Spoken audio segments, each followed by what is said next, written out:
અરવલ્લીમાંથી મોટા રાજકીય સમાચાર સામે આવી રહ્યા છે। મોડાસા તાલુકામાં ભાજપને મોટો ઝટકો લાગ્યો છે। ગણેશપુરા કંપા સહિત 7 કંપાઓના 200 થી વધુ કચ્છી પાટીદાર યુવાનો અને મહિલાઓએ ભાજપ છોડીને કોંગ્રેસમાં જોડાયા છે। માલપુર તાલુકામાં રાજકીય હલચલ તેજ બની છે। ગણેશપુર કંપા સહિત આસપાસના 7 કંપાઓના કચ્છી પાટીદાર સમાજના 200 થી વધુ યુવાનો અને મહિલાઓએ ભાજપને તિલાંજલિ આપી કોંગ્રેસનો ખેસ ધારણ કર્યો છે। જિલ્લા કોંગ્રેસ સમિતિના પ્રમુખ અરુણભાઈ પટેલના અધ્યક્ષસ્થાને જોડાયેલા કાર્યક્રમમાં તમામને વિધિવત રીતે કોંગ્રેસમાં આવકારવામાં આવ્યા હતા। કોંગ્રેસમાં જોડાયેલા યુવાનોના જણાવ્યા મુજબ ભાજપ સરકારની ખેડૂત વિરોધ નીતિઓ, મોંઘવારી અને ખેતી સંબંધિત સમસ્યાઓને કારણે તેઓમાં ભારે રોષ છે। મોંઘા બિયારણ અને ખાતરના વધતા ભાવ તેમજ પાકને યોગ્ય ભાવ ન મળતા ખેડૂતો પરેશાન છે।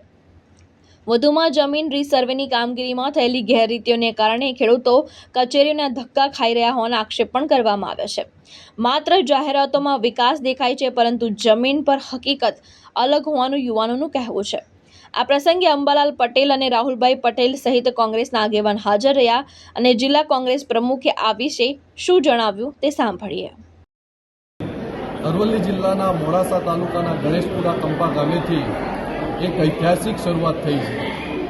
ગણેશપુરા કંપો અને આસપાસના 7 કંપાના કચ્છી પાટીદાર સમાજના ભાઈઓ અને બહેનો 200થી વધુ લોકો આજે કોંગ્રેસ પક્ષમાં જોડાયા છે।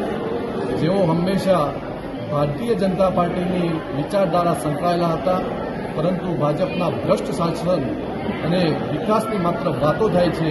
ખેડૂતોના પ્રશ્નો હોય કે શિક્ષિત બેરોજગારોના પ્રશ્નોનો ક્યારેય નિકાલ થતો નથી।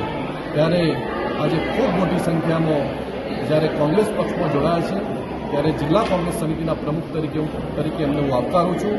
સાથે સાથે હું ખાતરી પણ આપું છું કે આ વિસ્તારના જે પ્રશ્નો હશે, આ કંપાઓના જે પ્રશ્નો હશે, એ પ્રશ્નોને ન્યાય અપાવવા માટે કોંગ્રેસ પક્ષ હંમેશા એમની સાથે અડીખમ ઊભો રહેશે અને વિકાસની એમની જે કંઈ વાતો હશે એની અંદર પણ જોડે રહી અને આગામી દિવસોમાં કામ કરવામાં આવશે।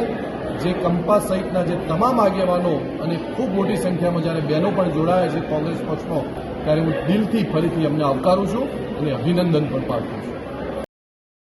જયેશ પટેલ, દ્રષ્ટિકોણ ન્યૂઝ, માલપુર, અરવલ્લી।